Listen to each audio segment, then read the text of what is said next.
لله والصلاة والسلام على رسول الله وأشهد أن لا إله إلا الله وحده لا شريك له وأشهد أن محمدا عبده ورسوله أما بعد. السلام علیکم. اللہ سبحانہ وتعالی نے سورۃ الذاریات میں ارشاد فرمایا ہے وَذَكِّرْ فَإِنَّ الذِّكْرَىٰ تَنفَعُ الْمُؤْمِنِينَ، اور تم نصیحت کرو کیونکہ نصیحت ایمان والوں کو نفع دیتی ہے. اور تم نصیحت کرو کیونکہ نصیحت ایمان والوں کو نفع دیتی ہے. ایمان اور نصیحت کا تعلق بہت گہرا ہے. نصیحتوں سے ایمان میں ترقی ہوتی ہے، اعمال صالحہ میں ترقی ہوتی ہے، گناہوں سے دوری ہوتی ہے. اور بڑی خوشی کی چیز یہ ہے کہ معاشرے میں ایسے لوگ بھی ہوں جو نصیحت کے طلبگار ہوں، جو نصیحت کو پسند کرنے والے ہوں، نصیحت کی مجلسوں کو قائم کرنے میں وہ اپنا وقت اور مال صرف کریں. اگر معاشرے میں ایسے لوگ رہیں گے تو انشاءاللہ لوگ ایمان میں اور عمل صالح میں ترقی کرتے رہیں گے. اور لوگوں کے ایمان اور دین کی فکر کرنا یہ بڑی خوش نصیبی کی چیز ہے. اور نبی صلی اللہ علیہ وسلم کی مشہور حدیث ہے صحیح مسلم میں، نبی صلی اللہ علیہ وسلم نے فرمایا دین النصیحہ، دین خیر خواہی ہے. دین خیر خواہی ہے، یہ گویا نصیحت کی فکر کرنے والا دین کی فکر کرتا ہے، اور نصیحت کے لیے کوشش کرنے والا دین کے بارے میں کوشش کرنے والا ہے. اس کے پیچھے جو وقت صرف کرتا ہے، جو مال خرچہ کرتا ہے، جو حکمت اور تدبیر کرتا ہے، جو انتظام کرتا ہے، سب دین کے لیے. یہ بہت عظیم چیز ہے. بڑی خوشی ہوئی کہ یہاں کے لوگوں نے رمضان کے آخری عشرے میں عبادت میں کوشش کرنے کے بارے میں، آخری عشرے کے اعمال کے بارے میں نصیحت کو پسند کیا، جس میں میرے لیے بھی نصیحت ہے اور دوسروں کے لیے بھی نصیحت ہے. صحیح بخاری میں عائشہ رضی اللہ عنہا کی حدیث ہے کان النبی صلی اللہ علیہ وسلم اذا دخل العشر شد میدرہ واحیا لیلہ وایقظ اہلہ. نبی صلی اللہ علیہ وسلم جب عشرہ یعنی عشرہ رمضان کا آخری عشرہ داخل ہوتا تو اپنی کمر کس لیتے تھے، اپنی ازار مضبوط باندھ لیتے اور اپنی رات کو زندہ کرتے اور اپنے گھر والوں کو جگاتے، بیدار رکھتے. ام المؤمنین عائشہ رضی اللہ عنہا بڑی فصیحہ تھی. ان کی بعض احادیث عربی ادب کی کتابوں میں داخل کی گئی ہے. چھوٹی حدیث میں انہوں نے بہت بڑی بات کہی ہے. نبی صلی اللہ علیہ وسلم کی عبادت کے بارے میں کوشش اور محنت کو، دن اور رات کی عبادت اور اس میں کوشش کو انہوں نے چھوٹی حدیث میں بیان کر دیا کہ نبی صلی اللہ علیہ وسلم جب عشرہ داخل ہوتا تو اپنی کمر کس لیتے یا اپنی ازار مضبوط باندھ لیتے اور اپنی رات کو زندہ کرتے اور اپنے گھر والوں کو بیدار کرتے. اپنی کمر کس لیتے یعنی چست ہو جاتے، مستعد ہو جاتے، عزم کر لیتے. اور ایک تفسیر یہ کی گئی ہے کہ عورتوں سے الگ رہتے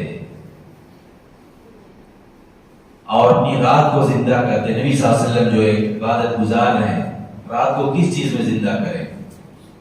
رات کو جاگتے، یہ خاص موقع اور خاص موسم، اور اپنے گھر والوں کو بھی جگا. یہ حدیث صحیح مسلم میں دوسرے الفاظ کے ساتھ ہے. عن الاسود بن یزید یقول قالت عائشہ رضی اللہ عنہا كان رسول الله صلی اللہ علیہ وسلم یجتہد فی العشر الاواخر ما لا یجتہد فی غیرہ. یہ بھی بہت جامع لفظ ہے. رسول اللہ صلی اللہ علیہ وسلم آخری 10 دنوں میں وہ محنت کرتے تھے جو دوسرے میں نہیں کرتے تھے. حالانکہ نبی صلی اللہ علیہ وسلم کثیر العبادات ہے، لیکن آخری عشرے میں سب سے زیادہ محنت کرتے تھے، اتنی جتنا کہ دوسرے میں نہیں. رمضان کے پہلے اور دوسرے عشرے میں بھی نہیں. دوسرے دنوں میں بھی نہیں۔ نبی صلی اللہ علیہ وسلم کی یہ کوشش اور عبادت میں یہ محنت اور یہ چستی اور رات کو زندہ کرنا، رات میں جاگنا، عبادت کے ساتھ جاگنا، گھر والوں کو جگانا، یہ ام المؤمنین عائشہ رضی اللہ عنہا نے کس لیے بیان کیا؟ کن سے بیان کیا ہے؟ امت سے بیان کیا ہے۔ کس لیے بیان کیا ہے؟ تاکہ امت اپنے نبی کا عمل جانے، وہ نبی جو مغفور اور معصوم ہے، وہ نہیں بھی عبادت کرتے تو بھی اللہ کیا مغفور تھے، اللہ نے ان کو بخش دیا، ان کو گناہوں سے پاک صاف رکھا، اس کے باوجود وہ عبادت میں اور رمضان کے آخری عشرے میں یہ محنت کرتے تھے۔ پھر گناہگار امتیوں کو کتنی محنت کرنی چاہیے اور کتنی کوشش کرنی چاہیے، کتنا راتوں کو جاگ کر کے عبادت کرنی چاہیے۔ اس میں بڑی تنبیہ ہے۔ اللہ نے کہا لقد کان لکم فی رسول اللہ اسوۃ حسنہ لمن کان یرجو اللہ والیوم الآخر وذکر اللہ کثیرا۔ سورہ احزاب میں فرمایا یقیناً تمہارے لیے اللہ کے رسول میں اچھا نمونہ ہے، اچھا نمونہ ہے، بہترین نمونہ ہے، سب کے لیے کہا، تمہارے لیے، لیکن بعد میں اس کی تفسیر کر دی ان لوگوں کے لیے جو اللہ کی امید کرتے ہیں اور آخری دن کی امید کرتے ہیں، اور انہوں نے اللہ کا بہت ذکر کیا، جو اللہ کا زیادہ ذکر کرنے والے ہیں، جن کو جو اللہ کا عقیدہ رکھتے ہیں، اللہ سے ملاقات کی امید کرتے ہیں کہ اللہ سے ملنا ہے، اور آخری دن کی امید کرتے ہیں، آخری دن میں ہر حال میں حاضر ہونا ہے۔ یہ دو عقیدے مضبوط رہیں گے، یاد رہیں گے تو آدمی سوچے گا، وہ ڈھونڈے گا کہ رسول اللہ صلی اللہ علیہ وسلم نے کیا کیا کیا، کیسے کیا۔ وہ عبادت میں محنت کرنے کے لیے صرف فرائض معلوم کر کے باقی نہیں چھوڑے گا،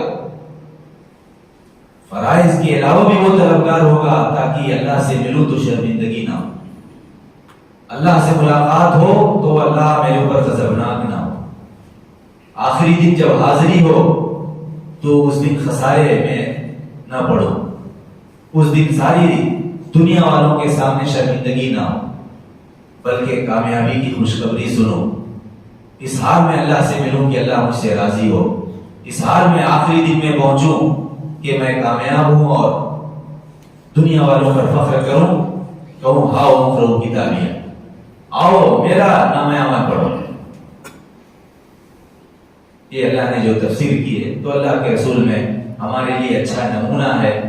ایمان باللہ، اللہ سے ملاقات کی امید کرنے والے اور یوم آخر پر ایمان رکھنے والے اور یوم آخر کو یاد رکھنے والے، وہ رسول اللہ صلی اللہ علیہ وسلم کے اندر اچھا نمونہ تلاش کرتے ہیں، ڈھونڈتے ہیں۔ صحابہ اور صحابیات اس کو جانتے تھے، اس لیے وہ نبی صلی اللہ علیہ وسلم کی سنتیں غور سے دیکھتے تھے اور سیکھتے تھے، خود بھی عمل کرتے تھے اور اپنے بعد والوں کو بھی پہنچا دیتے تھے۔ انہوں نے کتنا عمل کیا اور کتنا پہنچایا، اور ہم کتنا سیکھنے والے ہیں اور دوسروں کو کتنا پہنچانے والے ہیں۔ اگر ہم اپنا سیکھا ہوا دین اپنے گھر والوں کو ہی پہنچا دیں تو بڑی بات ہے، اگر ہماری طرح وہ سست ہوتے تو یقیناً جو کیفیت ہماری ہے کہ زوال ہے، وہ بھی نہ جانے کس چیز سے دوچار ہوتے، لیکن اللہ تعالیٰ نے ان کے دلوں کو ایمان سے مزین کیا تھا اور وہ تو جان بھی قربان کرتے ہیں۔ کتنا بڑا بھی تاجر ہوتا، جب جہاد کا موقع آتا اپنی تجارت بند کر کے، دنیا سے آنکھ بند کر کے وہ چلا جاتا، کیونکہ اللہ کا فریضہ ہے، اللہ کا فریضہ ہے۔ اللہ کا فریضہ ادا کرنے کے لیے نہ اپنی تجارت کی پرواہ، نہ بیوی بچوں کی پرواہ، نہ زمین جائیداد کی پرواہ، نہ دنیا کی لذتوں اور نعمتوں کی پرواہ، بلکہ اللہ کے فریضے، اللہ کی رضامندی کی پرواہ۔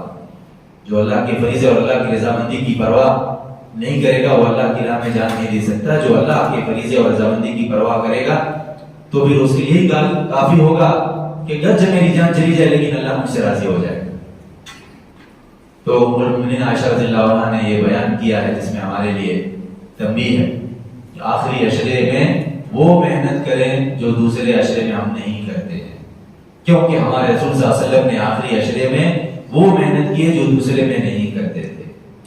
لیکن محنت کرنے کے لیے سب سے پہلے نیت ہونی چاہیے.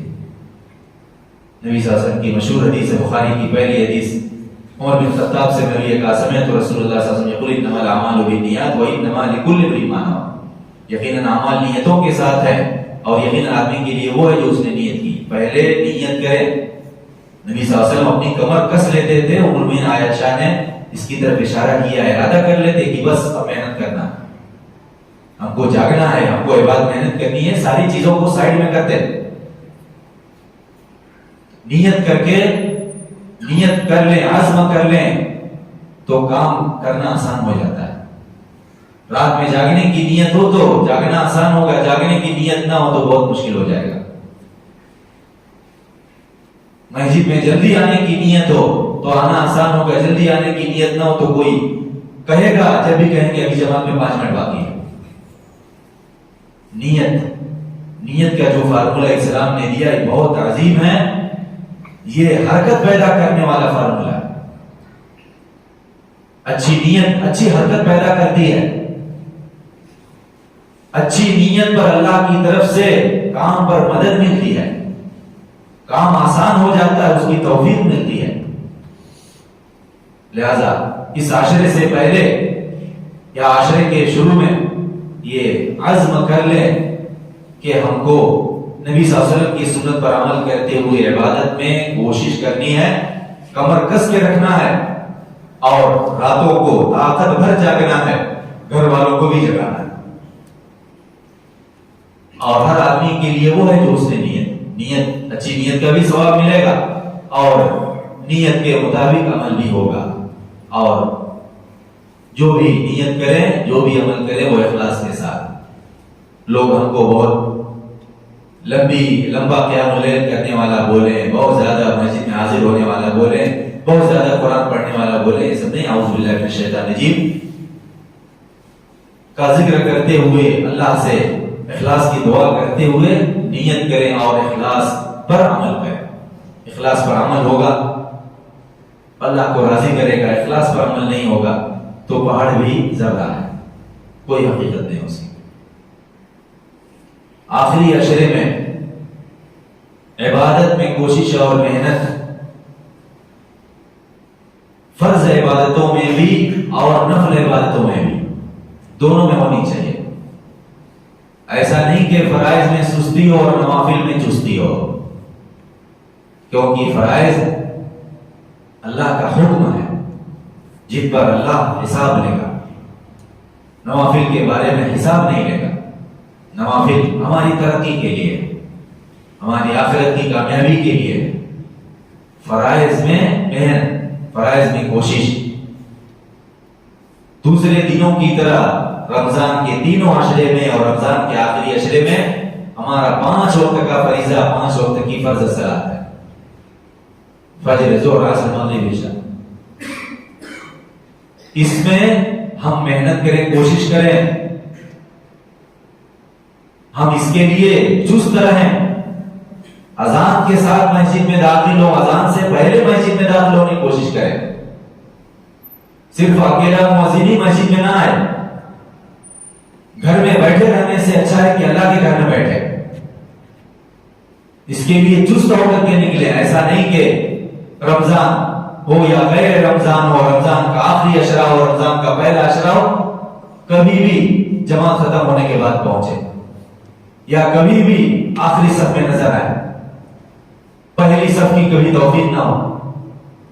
یہ عبادت میں چستی نہیں، یہ سستی ہے کہ ایسے وقت میں مسجد کا رخ کریں جبکہ بس امام کے ساتھ تشہد مل جائے یا آخری رکعت مل جائے.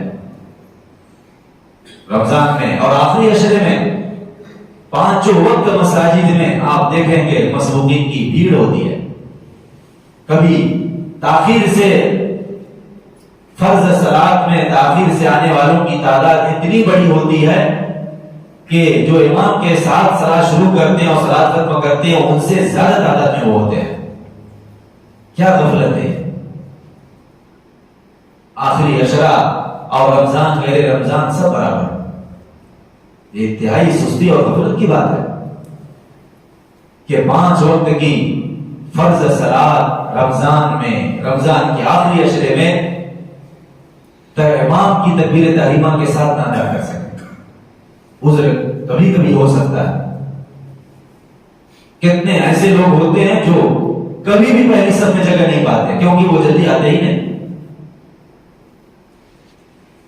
فرض صلوات میں کوشش اس کے لیے جلدی تیار ہو کر کے حاضر ہونا، اور گھروں میں عورتیں بھی ان کے اوپر باجماعت صلات نہیں ہے، وہ باجماعت نہیں ادا کرتی ہے، تو اس کا مطلب یہ نہیں ہے کہ فجر کا وقت ختم ہونے لگے تب فجر پڑھیں، ظہر کا وقت ختم ہونے لگے تب ظہر ادا کریں، اور یہی حال اثر مغرب عشاء میں رہے، عشاء میں تاخیر کریں اچھا ہے، لیکن 4 میں اول وقت میں افضل ہے۔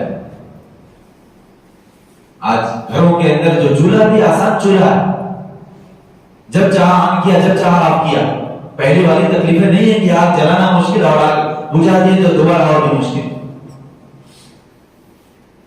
اور مردوں کی ذمہ داری ہے کہ اپنے گھروں کے اندر عورتوں اور بچیوں کو اول وقت میں صلات کی تاکید کریں۔ رمضان کے آخری عشرے میں اور جو دن بھی ملے ہم 5 صلات میں چست رہیں، اور رمضان کے آخری عشرے میں چستی میں سے اس بات کو لازم کر لیں کہ ہمیں اذان کے ساتھ مسجد میں حاضر ہونا ہے اور پہلی صف میں امام کی تکبیر کے ساتھ صلات ادا کرنی اگر ممکن ہو سکے۔ آپ کوشش کریں گے، تاخیر بھی ہوگی تو بھی آپ کی جماعت فوت نہیں ہوگی یا آپ مسبوقین میں سے نہیں رہیں گے۔ اور تاخیر سے پہنچنے والا خاص طور سے جہری صلوات میں امام کے ساتھ سورہ فاتحہ نہیں پاتا، امام کے ساتھ آمین بولنے کی جو فضیلت ہے، امام کے ساتھ آمین بولنے کا جو حکم ہے اس پر عمل نہیں کر پاتا، امام کے ساتھ آمین بولنے کی جو فضیلت ہے وہ نہیں ملتی، بہت سارے خسارے ہوتے ہیں، اس کی تفصیلات ہیں۔ رمضان کے آخری عشرے میں،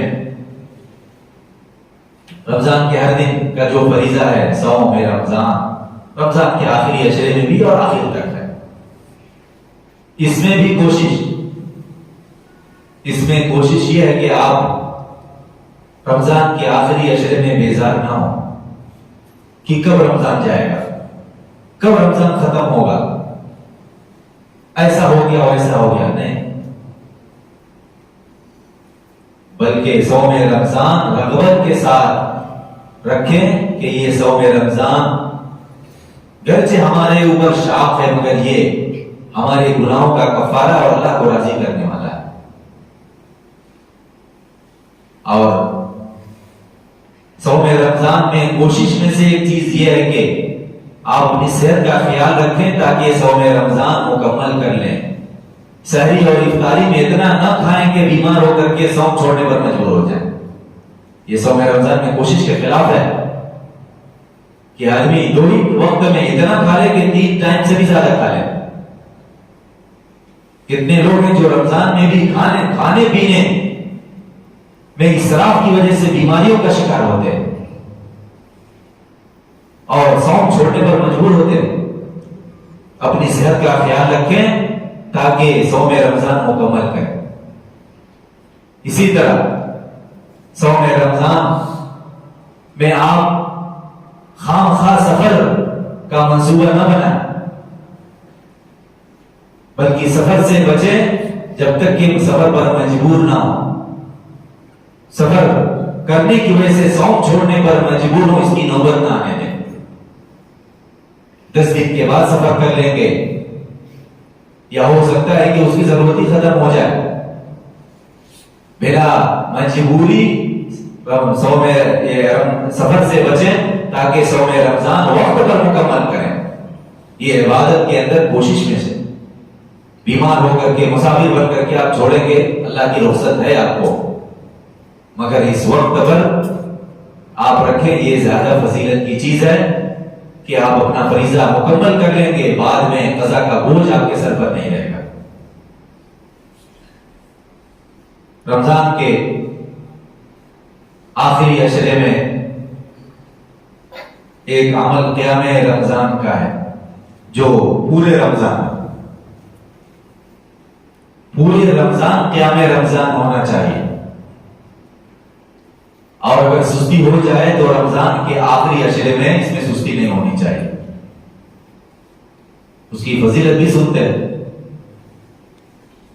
بخاری مسلم میں ابو ہریرہ کی مشہور حدیث ہے، نبی صلی اللہ علیہ وسلم نے فرمایا من قام رمضان ایمانا واحتسابا غفر له ما تقدم من ذنبه. جو رمضان بھر قیام کرے گا، رمضان پہلی تاریخ سے آخری تاریخ تک ہے، اس لیے اس کا صحیح ترجمہ ہے جو رمضان بھر قیام کرے گا ایمان رکھتے ہوئے اور ثواب کی نیت کرتے ہوئے، اس کے لیے اس کے پچھلے گناہ بخش دیے جائیں.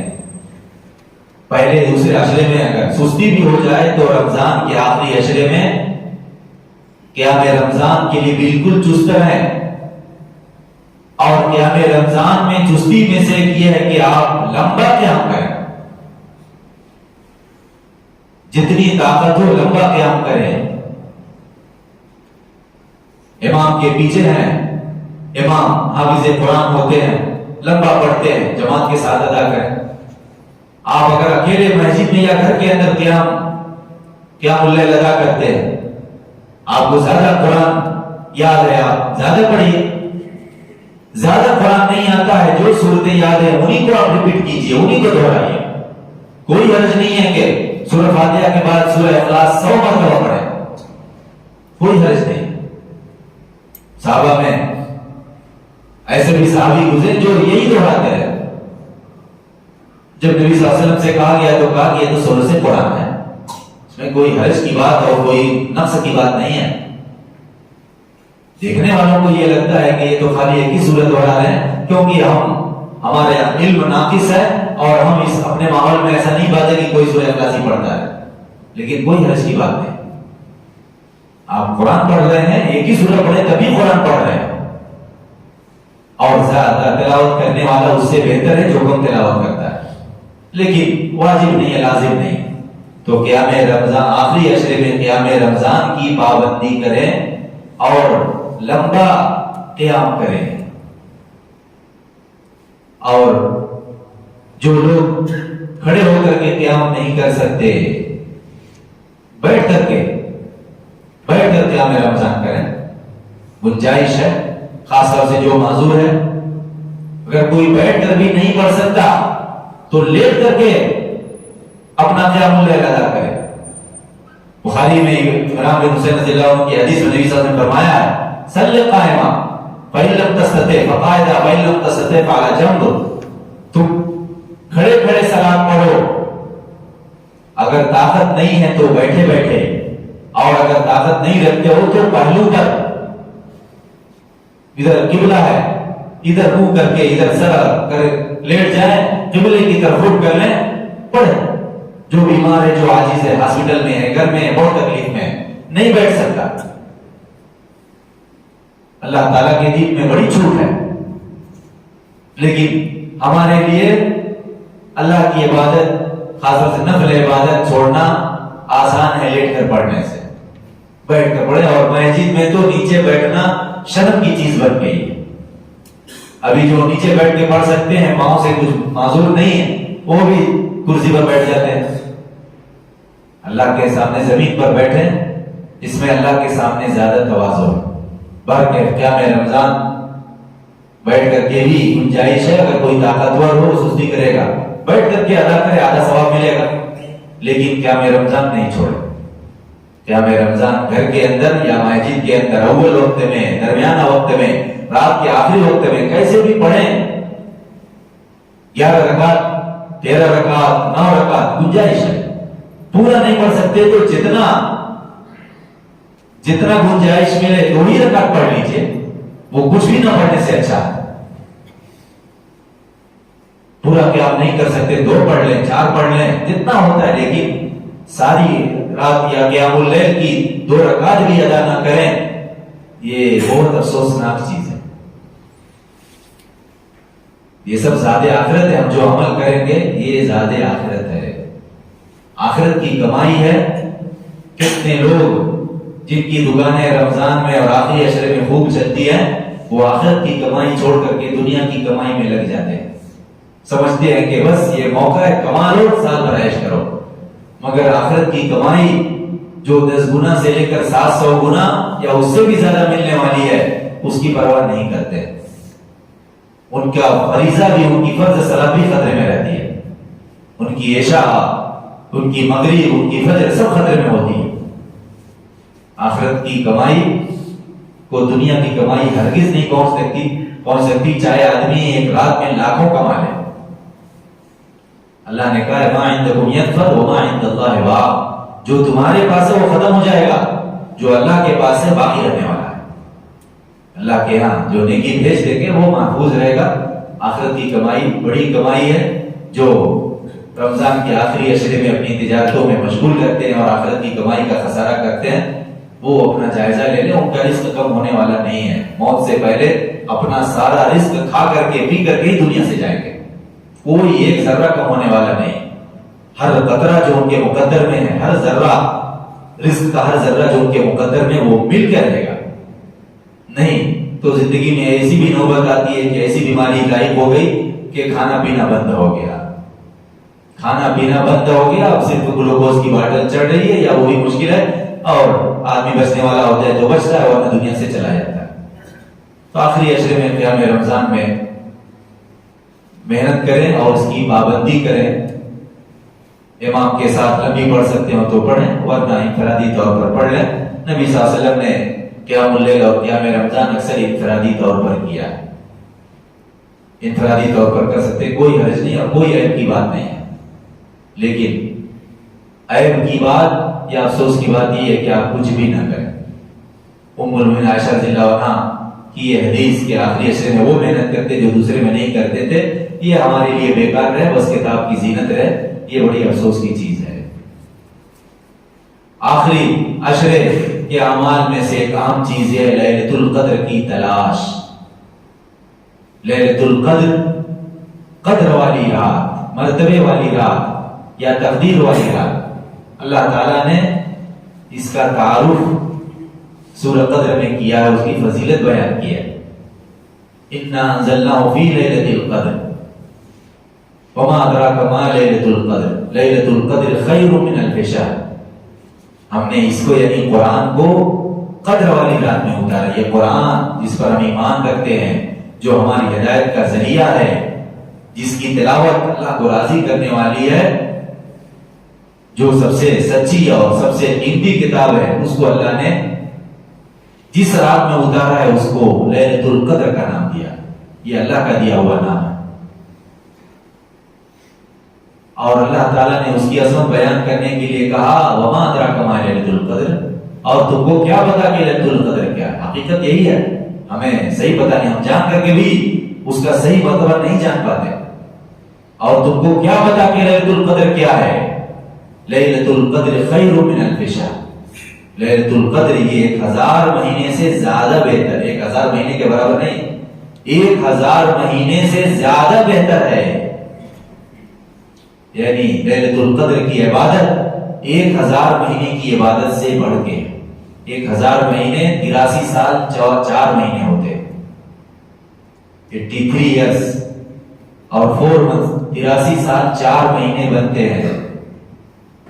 ہم میں سے کون ہے جو 83 سال 4 مہینے لگاتار مسلسل اللہ کی عبادت میں مشغول ہے؟ کوئی نہیں ہے.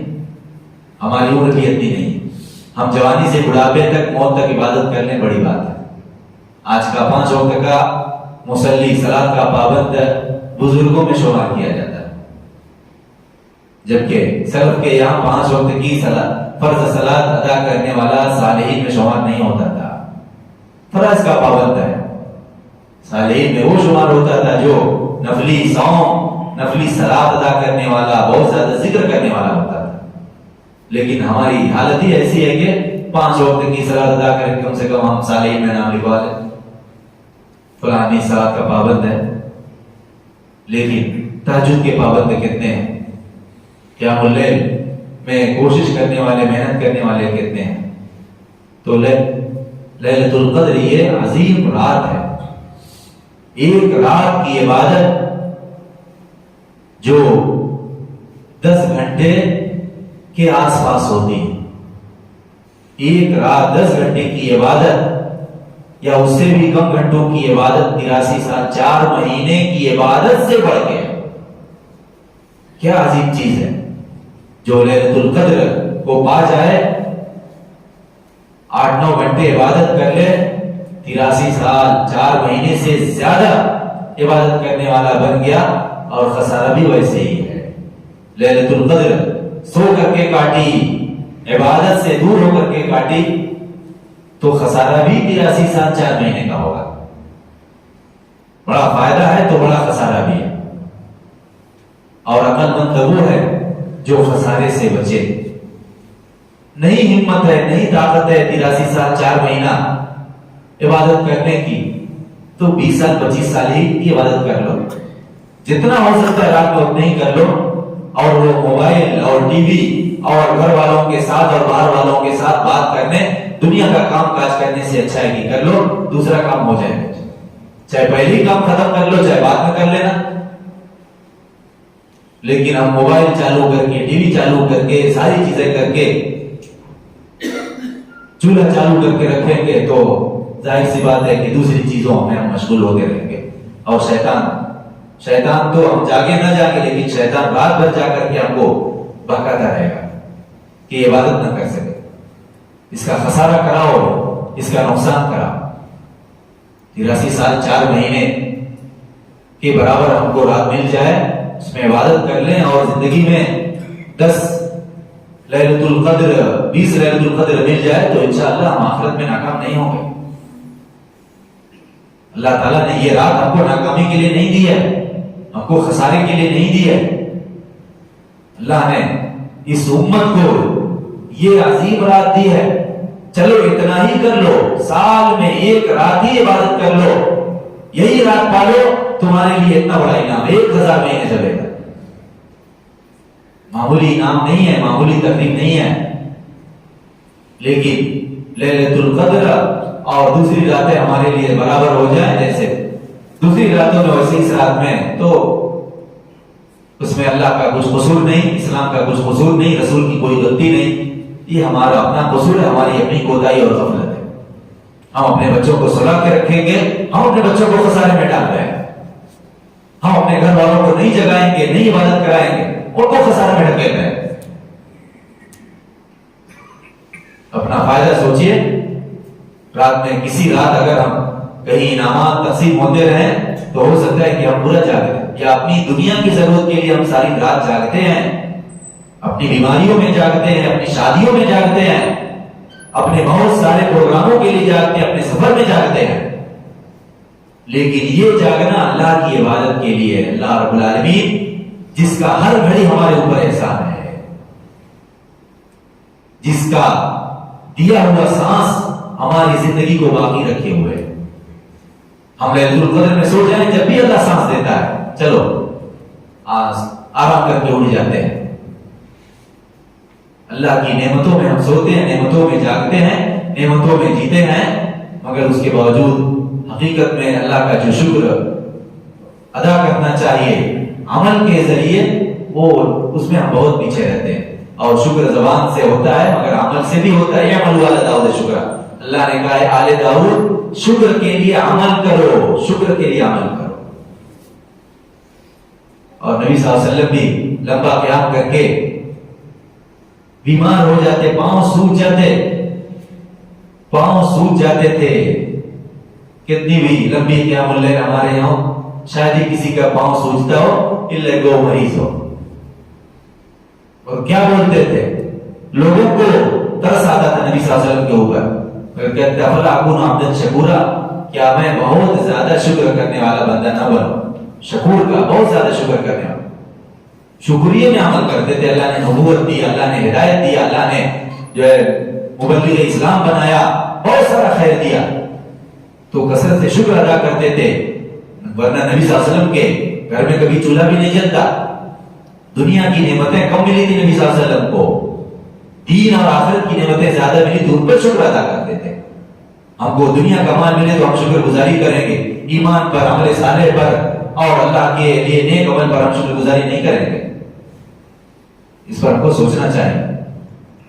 بہرحال لیلۃ القدر کی تلاش, یہ لیلۃ القدر 1000 مہینے سے بہتر. اور نبی صلی اللہ علیہ وسلم نے اس کی اہمیت کی وجہ سے اور اپنی امت کو کامیاب اور بامراد بنانے کے لیے، نجات دلانے کے لیے نبی صلی اللہ علیہ وسلم نے حکم دیا ہے. صحیح بخاری میں عائشہ کی حدیث میں نبی صلی اللہ علیہ وسلم نے فرمایا تحروا لیلۃ القدر فی الوتر من العشر الاواخر من رمضان، تم لوگ رمضان کے آخری عشرے کی طاق راتوں میں لیلۃ القدر کو تلاش کرو. یہ نبی صلی اللہ علیہ وسلم کا حکم ہے ہمارے لیے، کیونکہ نبی صلی اللہ علیہ وسلم ہماری نجات چاہتے ہیں، ہماری کامیابی چاہتے ہیں. ہم چاہتے ہیں، ہمارے بارے میں چاہتے ہیں کہ ہم ایک ہی رات عبادت کر کے 83 سال سے اوپر کا ثواب پا جائیں. رمضان کے آخری عشرے کی طاق راتوں کے اندر لیلۃ القدر کو تلاش کرو. اس کے اندر اس بات کی دلیل ہے کہ لیلۃ القدر رمضان کے آخری عشرے کی طاق راتوں میں سے کسی میں ہے. اور طاق راتیں کتنی ہیں؟ 5. 21 22 23 21 23 25 27 29.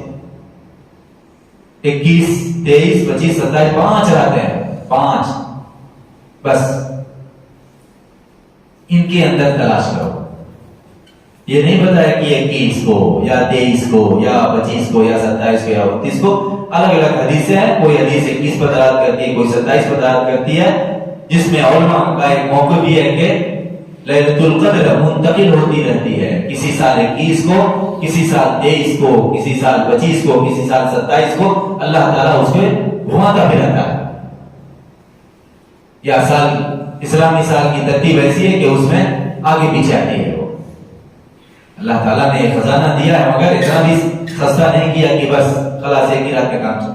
اور یہ جو خزانہ چھپایا ہے اس میں ہمارا فائدہ ہے کہ جب 5 طاق راتوں میں ہم لیلۃ القدر کو تلاش کریں گے، 5 راتوں میں عبادت کریں گے، تو لیلۃ القدر تو یقینی طور سے ملے گی. اس کے ساتھ مزید 4 رات بھی عبادت مل جائے گی، جو ہمارا فائدہ ہے. اگر صرف ایک ہی رات جو 27 کو مانتے ہیں، خاص کرتے ہیں، ان کو 21 23 25 29 کی پرواہ نہیں ہوتی ہے. کہتے ہیں بس 27 یہی ایک ہی حدیث لے کر کے اور دوسری حدیثیں چھوڑ دیتے ہیں. وہ اپنا خسارہ کرتے ہیں. اللہ تعالیٰ نے ہمارے فائدے کے لیے اس کو چھپا دیا ہے. اور بعض حدیث سے معلوم ہے نبی صلی اللہ علیہ وسلم کو اللہ نے بتایا، پھر نبی صلی اللہ علیہ وسلم کو بھلا دیا گیا. اس بڑی حکمت ہے. اس میں محنت کرنے والوں کے لیے بہت فائدہ ہے. جو 27 کو جاگتا ہے، عبادت کرتا ہے، اس سال اگر 27 کو لیلۃ القدر ہوئی تو پا گیا، نہیں تو نہیں ہوئی. اور لیکن جو دوسری طاق راتیں ہیں ان کا خسارہ اس کو اٹھانا پڑے گا. اور وہ خسارہ یہاں نہیں پتا چلتا. وہ خسارہ قیامت کے دن جب مرتبے لوگوں کو ملیں گے تو پتا چلے گا کہ ہم کتنے پانی میں، دوسرے کتنے پانی میں. ہمارا ساتھی کہاں گیا اور ہم کہاں رہ گئے. اگر نجات پا جائے اور اگر جہنم کے گڈھے میں گر گئے تو پھر آنسو بہانے اور فریاد کرنے کے علاوہ کچھ نہیں رہے اور اسے کچھ فائدہ نہیں ہوگا. تو لیلۃ القدر کی تلاش کرنے کا حکم نبی صلی اللہ علیہ وسلم نے دیا ہے. لہذا لیلۃ القدر کی تلاش کی نیت ہونی چاہیے اور اس کو پانے کی کوشش ہونی چاہیے. اور اس کو پانے کا طریقہ یہ ہے کہ آخری عشرے کی تمام طاق راتوں میں ہم جاگ کر عبادت کریں. نبی صلی اللہ علیہ وسلم کے بارے میں تو ظاہر ہے کہ پورا عشرہ محنت کرتے تھے، لیکن کم سے کم ہم لیلۃ القدر کے لیے 5 راتوں میں جاگ لیں. اور اگر چوک ہو گئی 21 میں نہیں محنت کر سکے تو جو بچی ہے اس میں کر لیں. جب ہوش آ جائے تب کر لیں. پہلے ہی سے ہوش رہے تو زیادہ بہتر ہے. اور لیلۃ القدر کے اعمال میں سے ایک اہم قیام اللیل ہے. قیام اللیل یا قیام رمضان جس کو کہا جاتا ہے. صحیح بخاری و صحیح مسلم میں ابو ہریرہ کی حدیث میں نبی صلی اللہ علیہ وسلم فرمایا من قام لیلۃ القدر ایمانا واحتسابا غفر له ما تقدم من ذنبه. جو لیلۃ القدر میں قیام کرے گا ایمان رکھتے ہوئے اور ثواب کی نیت کرتے ہوئے، اس کے لیے اس کے پچھلے گناہ بخش دیے جائیں گے. ایک رات یہی ثواب پورے ماہ رمضان کے قیام پر ہے. اگر آدمی پورے ماہ رمضان قیام کرے گا تو لیلۃ القدر میں بھی قیام کرے گا. ایک رات لیلۃ القدر میں قیام کی وجہ سے سارے گناہوں کی بخشش ہوگی اور باقی 29 دن یا 28 دن جو کرے گا وہ ضائع ہے. یہ خاص عبادت اور قیام اللیل یہ ایک جامع چیز ہے. آدمی قیام اللیل چھوڑ کر کے صرف قرآن پڑھے یا صرف دعا کرے، سب عبادت ہے. کسی کے ذریعے پا جائے گی، لیکن قیام یہ صلاۃ ہے، یہ ایک جامع چیز ہے، کیونکہ قیام اللیل ہم مثلا 11 رکعت ادا کرتے ہیں تو اس کے اندر ہم اللہ کا ذکر کرتے ہیں، تکبیر، ہر 2 رکعت میں 11 بار ہم اللہ اکبر اللہ اکبر اللہ اکبر، اللہ سب سے بڑا اللہ سب سے بڑا ہم ذکر کرتے ہیں، اور 11 رکعت میں ہم 61 بار تکبیر کرتے ہیں، اللہ کا ذکر کرتے ہیں، 11 رکعتوں میں ہم 11 بار سورہ فاتحہ کی تلاوت کرتے ہیں، جس میں ہم 11 مرتبہ اللہ سے ہدایت کی دعا کرتے ہیں، اہدنا الصراط المستقیم، تو ہمیں سیدھے راستے کی ہدایت دے۔ اور اگر ہم خود ہی اکیلے پڑھ رہے ہیں یا امام ہیں تو ہم سورہ فاتحہ کے علاوہ بھی تلاوت کرتے چلے جاتے ہیں، جو زیادہ تلاوت، جو سورہ فاتحہ کے علاوہ تلاوت کرنا چاہتے ہیں وہ اکیلے پڑھیں، وہ اکیلے پڑھیں، وہ زیادہ تلاوت کرنے والے بنیں گے۔ 11 رکعتوں میں 11 بار اللہ کے سامنے ہم ٹھہرتے ہیں، قیام کرتے ہیں جو اللہ کے لیے خالص ہے، 11 مرتبہ اللہ کے سامنے رکوع کرتے ہیں، 11 رکعتوں میں 22 سجدے اللہ کو کرتے ہیں، 22 سجدے، ایک سجدہ بھی اللہ کو راضی کر سکتا ہے، 22 سجدے کرتے ہیں، اور ہر رکعت میں ہم اللہ کے سامنے پاؤں موڑ کر کے ایک فقیر کی طرح، ایک مسکین کی طرح اللہ کے سامنے گھٹنے موڑ کر کے بیٹھتے ہیں، جو بندگی کی حالت ہے کہ، اور اس کے اندر ہم اللہ کی تعظیم کرتے ہیں، تحیات پڑھتے ہیں، نبی صلی اللہ علیہ وسلم پر صلوات پڑھتے ہیں، دعائیں کرتے ہیں، ہم چاہیں تو اور لمبا تشہد کر لیں، خاص طور سے جب اکیلے ہوں تو ہم تشہد کی اخیر میں دعا کر سکتے ہیں، سجدے کے اندر جاتے ہیں، اللہ سے قریب ہوتے ہیں، ہم جتنی چاہے دعا کریں، اکیلے کے لیے اب افضل یہی ہے کہ جتنا چاہے لمبا کر لیں، یہ ایک جامع چیز ہے، اس کا خیال رکھنا چاہیے، قیام اللیل لمبا کریں، چاہے سورہ اخلاص اور چھوٹی صورتوں کی تکرار کے ذریعے لمبا کریں، نہیں طاقت ہے تو کوئی بھی عبادت کریں، لیلۃ القدر کو آپ پا جائیں گے، لیلۃ القدر کے اندر قیام اللیل یہ اہم چیز ہے، لیکن اتنا بھی جوش نہیں کہ ایک قیام اللیل 11 رکعت کے علاوہ ہم 2 قیام اللیل کرنے لگے، ایک کا نام تراویح رکھ دیں اور دوسرے کا نام قیام اللیل، نبی صلی اللہ علیہ وسلم سے آگے نہ جائیں، کیونکہ نبی صلی اللہ علیہ وسلم کے بارے میں آئے ام عائشہ سے جب پوچھا گیا، ابو سلمہ عبد الرحمن بن عوف کے بیٹے ابو سلمہ جو فقہائے تابعین میں سے، اہل مدینہ میں سے ہے، انہوں نے پوچھا تھا ام عائشہ سے، کیف صلاۃ رسول اللہ صلی اللہ علیہ وسلم فی رمضان، رمضان میں رسول اللہ صلی اللہ علیہ وسلم کی صلاۃ کس طرح ہوتی تھی، یعنی رات میں، تو ام عائشہ سمجھ گئی تھی، انہوں نے جواب دیا تھا، انہوں نے جواب دیا تھا کہ ما کان یزید فی رمضان ولا فی غیرہ الا 11 رکعت، نبی صلی اللہ علیہ وسلم نہ رمضان میں 11 پر اضافہ کرتے تھے نہ غیر رمضان میں، رمضان کا بھی جواب دیا، رمضان کے علاوہ بھی جواب دے دیا، کیا نبی صلی اللہ علیہ وسلم سے زیادہ حدیث ہے؟ رمضان میں بھی 11 سے زیادہ نہیں، رمضان کے علاوہ بھی نہیں، ہاں ام عائشہ رضی اللہ عنہا کی ہی حدیث سے 13 رکعت بھی ثابت ہے، اور ابن عباس کی حدیث کی ایک روایت سے بھی ثابت ہے، ام عائشہ رضی اللہ عنہا کی حدیث کی دوسری روایت میں بعد میں 2 رکعت بیٹھ کے پڑھتے تھے، کیا بیٹھ کے کرتے تو اس کے بعد رکوع کے لیے اٹھ جاتے تھے، تو 13 رکعت بھی پڑھ سکتے ہیں، مگر ڈبل قیام، ہاں 2 جماعتیں ہوں، ایک جماعت یا بہت سے لوگ اول وقت میں جماعت کے ساتھ ادا کرتے ہیں اور بعد میں دوسری جماعت آتی ہے وہ پڑھتی ہے، کچھ حرج نہیں ہے، کوئی کبھی بھی پڑھ سکتا ہے، 4 جماعت بھی ہو رات میں، لیکن پڑھنے والے الگ الگ ہوں تو کچھ حرج نہیں، لیکن ایک ہی آدمی پہلی جماعت میں، دوسری جماعت میں، تیسری جماعت میں 11 کی جگہ وہ کئی گنا پڑھ ڈالے، تو عائشہ کی اس حدیث کے بارے میں اس کو جاننا چاہیے کیا کر رہا ہے، اور رہا یہ فلسفہ کہ ہم نبی صلی اللہ علیہ وسلم کی طرح لمبی لمبی صلاۃ نہیں ادا کر سکتے، لمبا قیام نہیں کر سکتے، اس لیے ہم زیادہ رکعتیں پڑھیں گے، تو وہ اس بات کو بھی جانیں گے کیا نبی صلی اللہ علیہ وسلم کے زمانے میں صحابہ میں بوڑھے لوگ نہیں تھے جو لمبا قیام نہیں کر سکتے، بیمار لوگ نہیں تھے، سب نبی صلی اللہ علیہ وسلم کی طرح لمبا لمبا قیام کرنے والے تھے، کوئی بیمار، کوئی پریشان حال، کوئی بوڑھا، کوئی معذور نہیں تھا۔ اللہ نے چھوٹ دی ہے فقرہ ما تیسر من القرآن. سورہ مزمل کے آخر میں جب قیام اللیل میں تخفیف کیا تو کہا قرآن میں سے جو آسان ہو پڑھو. ہم اگر سورہ اخلاص کے ساتھ قیام اللیل کر لیں اللہ کی چھوٹ ہے، لیکن اس چھوٹ کے بدلے میں یہ اجازت نہیں ہے کہ 11 کو 20 کر دو. رکعت کا معاملہ بڑا ہے، کھڑے ہو کے نہیں پڑھ سکتے، بیٹھ کے پڑھو. لمبا کرنا نہیں تو اللہ کی چھوٹ ہے، مختصر پڑھ کے جاؤ، کوئی حرج نہیں. تو قیام اللیل 11 رکعت یا 13 رکعت کے ساتھ کریں، سنت کے مطابق ادا کریں. اس کے بعد دعا ہے، دوسری چیزیں کر سکتے ہیں، لیکن کسی بھی حال میں لیلۃ القدر کو ضائع نہ کریں. ہم دنیا کی ضرورت کے لیے جاگتے ہیں تو عبادت کے لیے بھی جاگیں. اگر کسی عذر اور بیماری کی وجہ سے ہم ساری رات نہیں جاگ سکتے تو جتنا طاقت ہے اتنا کریں. نبی صلی اللہ علیہ وسلم کی مشہور حدیث ہے اذا امرتکم بامر فاتوا منہ ما استطعتم. جب میں تم کو کسی چیز کا حکم دوں تو جتنی طاقت رکھتے ہو کرو. آدھی رات جاگ سکتے ہیں، آدھی رات سو کر کے اٹھ کے باقی رات جاگ سکتے ہو، اتنا ہی کیجیے. لیکن جانیں کہ ہاں ہم کو جاگنا ہے، اور اس بات کو بھی جانیں کہ ہم پوری رات عبادت نہیں کر سکے تو افسوس کریں. اور اپنے گھر والوں کو بھی اس پر تربیت دیں، ان کو بھی جگائیں.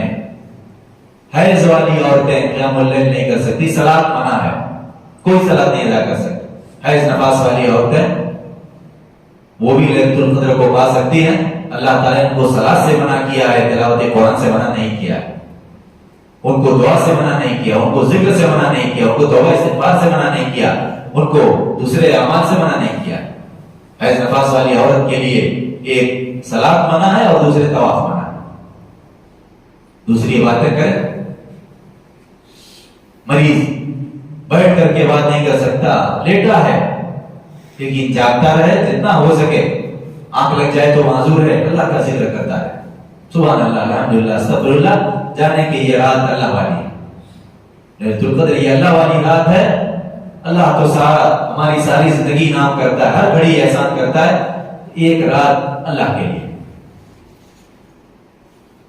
لیلۃ القدر کے لیے ہم کتنی بھی محنت کریں حقیقت میں کم ہے. اور لیلۃ القدر جو پا جائے، اور اگر اللہ تعالیٰ اس کو ہر سال لیلۃ القدر پانے کی توفیق دے تو بڑا خوش نصیب ہے. چاہے اس کے کپڑے پھٹے ہوں، چاہے گھر میں تنگی ہو، چاہے اپنا کاروبار بند کر کے وہ اللہ کی بات کرے، وہ بہت خوش نصیب ہے. دنیا میں اس کا لوگ اس کو مرتبہ دیں یا نہ دیں، اسے اپنے نیک عمل پر اور اللہ کو راضی کرنے کی کوشش پر خوش رہنا چاہیے. لیلۃ القدر کو پانے کے لیے اور آخری عشرے میں زیادہ عبادت کے لیے خاص عبادت ہے اعتکاف. اعتکاف یہ رمضان کے ساتھ خاص نہیں ہے. نبی صلی اللہ علیہ وسلم نے ایک بار شوال کے پہلے عشرے میں بھی اعتکاف کیا. یہ رمضان کے ساتھ خاص نہیں، مگر نبی صلی اللہ علیہ وسلم کی اکثر سنت یہ رہی ہے کہ نبی صلی اللہ علیہ وسلم رمضان کے آخری عشرے 10 دنوں کا اعتکاف کرتے تھے. اور اعتکاف کے معنی ہے کسی جگہ کو لازم پکڑنا، کسی چیز کو لازم پکڑنا. اور شریعت میں اعتکاف خاص عبادت کا نام ہے. اللہ کی عبادت کے لیے مسجد میں ٹھہرنا، اللہ کی عبادت کے لیے مسجد میں ٹھہرنا. مسجد میں ٹھہرے کہ اللہ کی بات کرے تو اللہ کی بات کرے. یہ اعتکاف کی نیت ہونی چاہیے، ورنہ ہم مسجد میں اللہ کی بات کے لیے مگر ہم اعتکاف میں نہیں. اعتکاف والی عبادت کی نیت سے آدمی مسجد میں آ جائے اور یہاں اللہ کے لیے ٹھہرے، اس کا نام معتکف ہے، وہ اعتکاف والا ہے. اللہ تعالیٰ نے قرآن میں اس کا ذکر کیا وَلَا تُبَاشِرُوهُنَّ وَأَنْتُمْ عَاكِفُونَ فِي الْمَسَاجِدِ. اور تم اپنی بیویوں سے نہیں صحبت نہیں کرنا، ان سے نہیں ملنا اس حال میں کہ تم مساجد میں معتکف ہو. تو اسے کا ذکر کیا ہے. اور صحیح بخاری میں ابو ہریرہ رضی اللہ عنہ کی حدیث ہے کان النبی صلی اللہ علیہ وسلم یعتکف فی کل رمضان 10 ایام فلما کان العام الذی قبض فیہ اعتکف 20 یوما. نبی صلی اللہ علیہ وسلم ہر رمضان میں 10 دنوں کا اعتکاف کرتے تھے. پھر جب وہ سال آیا جس میں نبی صلی اللہ علیہ وسلم کی وفات ہوئی، اس سال 20 دن اعتکاف کیا. موت سے قریب ہیں، موت کی علامات ظاہر ہو رہی تھی، عبادت کو ڈبل کر دیا. حالانکہ معصوم مغفور ہے، نہیں بھی کرتے تو کچھ نقصان پہنچنے والا نہیں تھا، لیکن عبادت کی فضیلت تو عبادت کرنے کے بعد ہی ملے۔ یہ نبی صلی اللہ علیہ وسلم کی خاص سنت ہے، اور اللہ تعالیٰ نے عمومی طور سے بیان کیا ہے کہ اس حال میں کہ تم مسجدوں میں معتکف ہو، یہ نبی کے ساتھ خاص ہے۔ ابھی کتنے مسلمانوں کے کتنے محلے، کتنی مساجد ایسی ملے گی کہ آپ کو کوئی معتکف نہیں نظر آئے، کیونکہ سارے لوگ دنیا میں مشغول ہونے کی وجہ سے معذور ہیں، ان کے پاس ہمت نہیں۔ دکان میں رات بھر جاگنا ہو تو چلے گا، لیکن مسجد میں اعتکاف کرنا یہ بہت مشکل ہے۔ خاص طور سے اعتکاف ایک سنت اور مستحب عبادت ہے، فرض نہیں ہے، مگر کوئی بھی اعتکاف نہ کرے یہ افسوس کی چیز ہے۔ گویا سب اس بات پر راضی ہے کہ اعتکاف کے بغیر ہم راضی ہیں، ہر مسجد میں ہونا چاہیے۔ اور یہ بھی نہیں کہ تم اعتکاف کرو، تم اعتکاف کرو، اپنے بارے میں سوچے کہ ہم اعتکاف کریں، کیونکہ ہمارے یہاں باتوں بھی چلتا ہے تم کرو تم کرو، ہم کریں یا ہم کریں گے یہ بہت کم ملتا ہے۔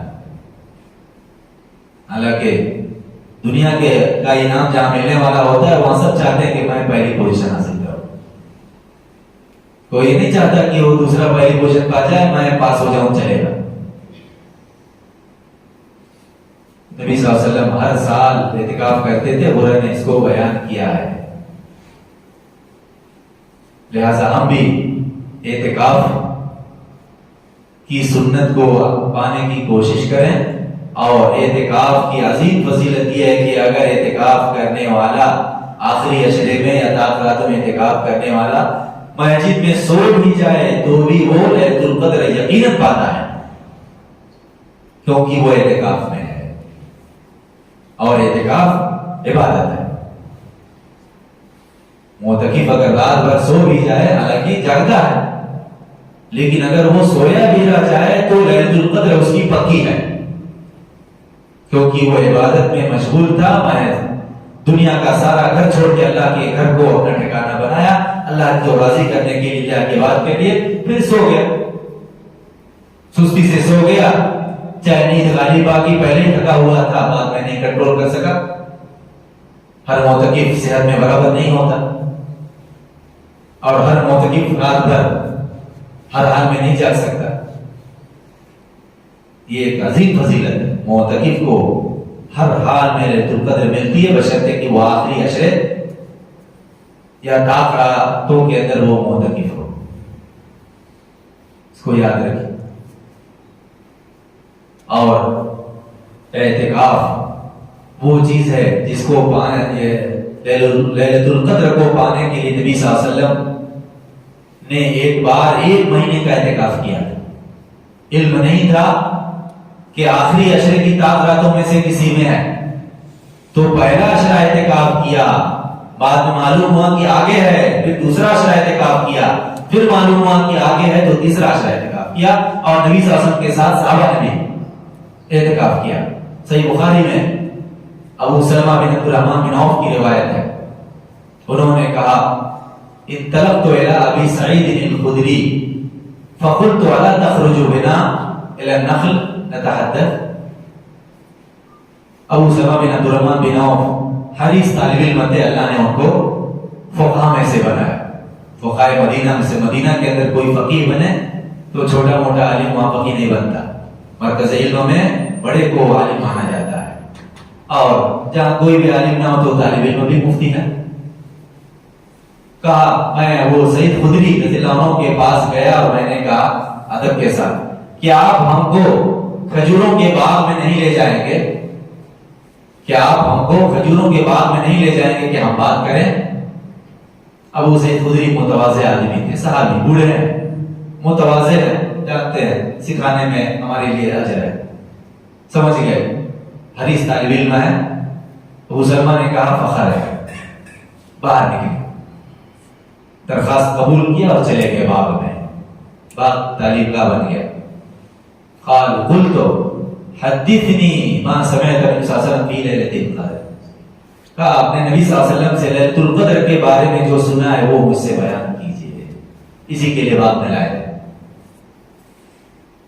تب ابو سعید خدری نے کہا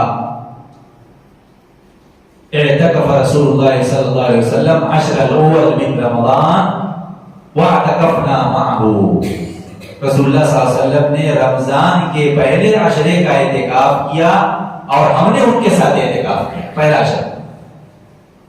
اس میں دلیل ہے کہ اعتکاف رمضان کے آخری عشرے کے ساتھ خاص نہیں۔ فَأَتَاهُ جِبْرِيلُ فَقَالَ إِنَّ الَّذِي تَطْلُبُ أَمَامَكَ، پھر جبریل نبی صلی اللہ علیہ وسلم کے پاس آئے اور کہا کہ آپ بے شک وہ چیز جس کے آپ طلبگار ہیں آپ کے آگے ہے، سامنے ہے۔ فَاعْتَكَفَ الْعَشْرَ الْأَوْسَطَ فَاعْتَكَفْنَا مَعَهُ، چنانچہ نبی صلی اللہ علیہ وسلم نے درمیانہ عشرے، دوسرے عشرے کا اعتکاف کیا اور ہم نے بھی ان کے ساتھ اعتکاف کیا 10 دن اور۔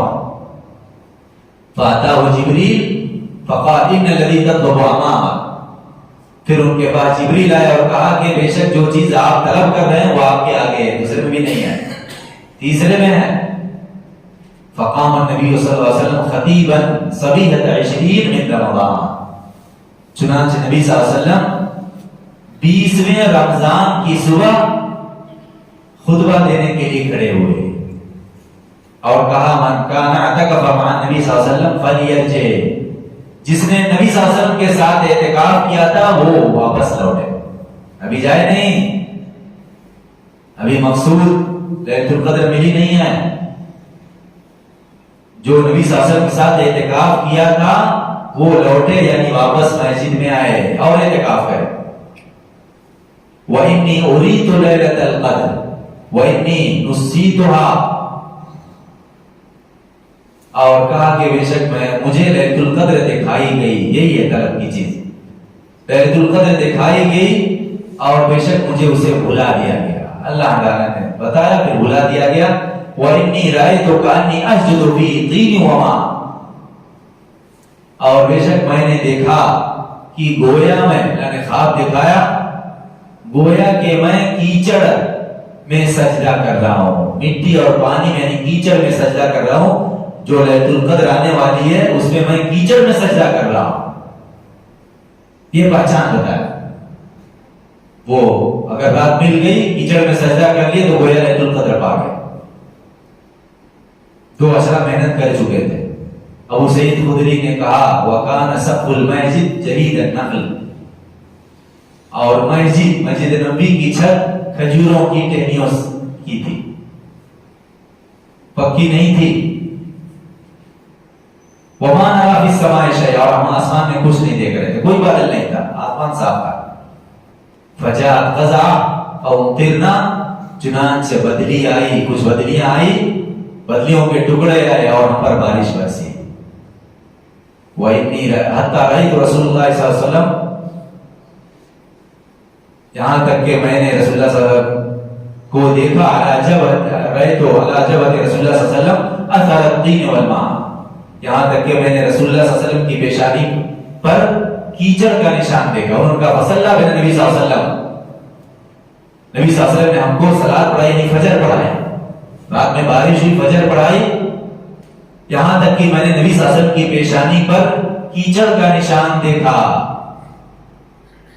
بارش ہوئی تھی اور مسجد نبی کی چھت جو کھجوروں کی ٹہنیوں سے بنی ہوئی تھی وہ اس سے پانی ٹپکا، نبی صلی اللہ علیہ وسلم جہاں سجدہ کرتے تھے وہاں پانی ٹپکا تھا اور نبی صلی اللہ علیہ وسلم اسی میں سجدہ کیے صلاۃ فجر میں، یہاں تک کہ کیچڑ نبی صلی اللہ علیہ وسلم کی پیشانی پر اور ان کی ناک پر لگ گیا۔ اللہ جب اور تصدیق کرو یا آپ، نبی صلی اللہ علیہ وسلم کے خواب کی تصدیق تھی، یعنی 21ویں رات خطبہ دی اور 21ویں رات آئی، 21ویں رات کو لیلۃ القدر ہوئی۔ اس نشانی کے ذریعے جان گئے گویا مقصود مل گیا، 2 عشرے کے بعد یقینی طور سے وہ 21 کی رات گزار کے چلے بھی جاتے تو ان کو لیلۃ القدر مل گئی۔ تو 3 عشرہ، 2 عشرہ مکمل کیے، پھر تیسرے میں بھی اعتکاف کیے، اور نبی صلی اللہ علیہ وسلم آخری عشرے کا اعتکاف کرتے تو کیا ہوں گے۔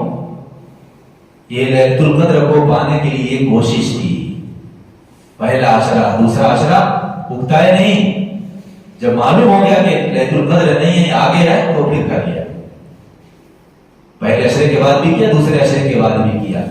اللہ نے ہمارے لیے آسانی کی کہ ہم کو بتا دیا رمضان کے آخری عشرے کی راتوں میں سے کسی ایک میں ہے، 5 رات محنت کر لیں گے تو ہم کو ان میں سے کسی کے اندر لیلۃ القدر یقین کے ساتھ مل جائے گی اور ہم اس سے محروم نہیں ہوں گے۔